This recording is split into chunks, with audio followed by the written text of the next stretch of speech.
Till now we have seen ward management, components of ward management, and basic principles. Now we are seeing, or we are starting next sub point of this topic, that is factors influencing ward management. तो ward management के लिए कुछ factors important होते हैं, जिन factors का अगर आप ध्यान रखोगे तो आप वार्ड मैनेजमेंट अच्छे से कर सकते हो. जो वार्ड मैनेजमेंट है, this is the very important part और very it plays very important role in providing good nursing care. ठीक है, तो there are few factors that we are going to discuss. First is knowledge of the ward. तो कोई भी nursing staff है, कोई भी पर्सनल है, हेल्थ केयर प्रोफेशनल है, वो किसी भी वार्ड में काम करता है तो उसे उस वार्ड के बारे में अच्छे से नॉलेज होनी ज़रूरी है. किस तरह की वहाँ पे ड्यूटीज़ परफॉर्म की जाती है, क्या क्या एक्टिविटीज़ वहाँ पे की जाती है, वार्ड में पेशेंट का ऑर्गेनाइजेशन क्या है, किस तरह के वहाँ पे पेशेंट्स आते हैं, तो सारी की सारा क्या है, वार्ड की नॉलेज से रिलेटेड पॉइंट्स हैं, जो कि जो वहाँ पे हेल्थ केयर प्रोवाइडर है उसको इसके बारे में नॉलेज होनी इम्पॉर्टेंट है, as it influence the ward management. Next is planning the schedule of ward. Scheduling हमें पता है, अगर हम अपने ही काम की डेली जो मॉर्निंग टू नाइट है, आप पूरे डे की अगर शेड्यूलिंग करते हो टाइम की, तो आपका काम टाइम पे कंप्लीट हो जाता है. इन केस अगर आप वो काम नहीं कर पा रहे हो टाइम से, लेकिन आपने वो स्टार्ट टाइम पे किया, तो आपके पास इनफ टाइम होगा ताकि आप उसको करेक्ट कर सको या उसमें मॉडिफिकेशन कर सको. तो शेड्यूलिंग इज ऑल्सो इम्पॉर्टेंट कि मॉर्निंग में क्या क्या चीज़ें होनी. फॉर एग्जाम्पल पहले आपने पेशेंट का बेडशीट चेंज किया, उसको हाइजीनिक केयर प्रोवाइड की, पेशेंट का वाइटल साइन चेक किया, फिर उसको मेडिकेशन दिया, फिर राउंड हुआ. तो ये सारी सारी चीज़ें क्या स्केड्यूल करना से रिलेटेड है. ठीक है, तो that also help in the good ward management.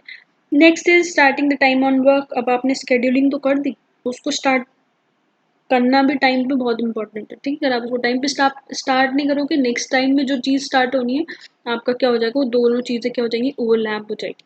तो आप दोनों चीज़ों को मैनेज नहीं कर पाओगे. तो ज़रूरी है कि आप कोई भी टास्क है उसको टाइम पे स्टार्ट करो. Next is preventing interruptions. अगर आप कोई टास्क कर रहे हो, आप कोई टास्क असाइन हुआ है, तो आप उन टास्क को रेगुलर वे में कर रहे हो तो वार्ड मैनेजमेंट अच्छे से होता है.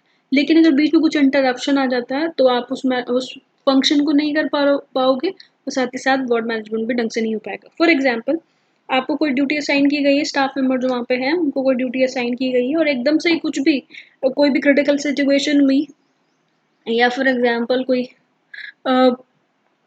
जैसे फॉर आजकल क्या हो रखा है, पेंडेमिक है.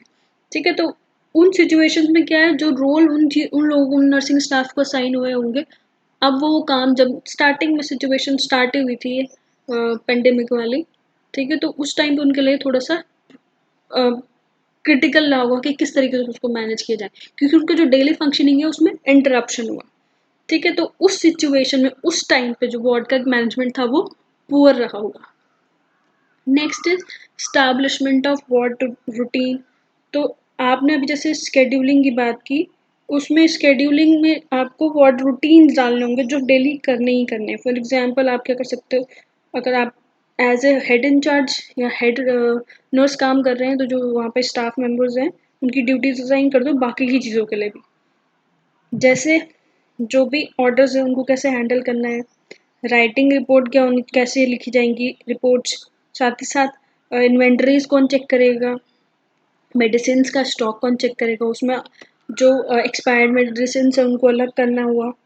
ठीक, जो लिनन्स है उनको वॉश के लिए भेजना, स्पेसिमेन कलेक्ट करना. ठीक है, ये सारी की सारी चीज़ें वार्ड रूटीन से रिलेटेड है, तो वो भी सबको डेलीगेट करना इम्पोर्टेंट है.